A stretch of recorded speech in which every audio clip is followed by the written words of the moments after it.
Welcome to motor bot friends. இப்போ நீங்கள் பார்த்துட்டு இருக்க வண்டி டிவி ஸ்கூட்டி பெப் மாடல் வந்து பார்த்தீங்கன்னா 2011 சிங்கிள் ஓனர்.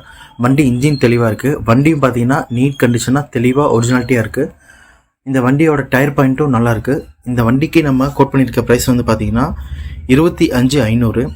இந்த ப்ரைஸ் வந்து ஃபிக்ஸடு கிடையாது, நம்ம கம்மி பண்ணி கொடுக்கலாம். இந்த வண்டிக்கு எவ்வளோ ஃபைன் இருந்தாலும் அதை நம்ம லெஸ் பண்ணிக்கலாம். கீழே டிஸ்கிரிப்ஷனில் டீட்டெயில்ஸும் கான்டாக்ட் டீட்டெயில்ஸ்லாம் கொடுத்துருக்கேன், வேணுங்கிறவங்க செக் பண்ணி பாருங்கள். தேங்க்யூ.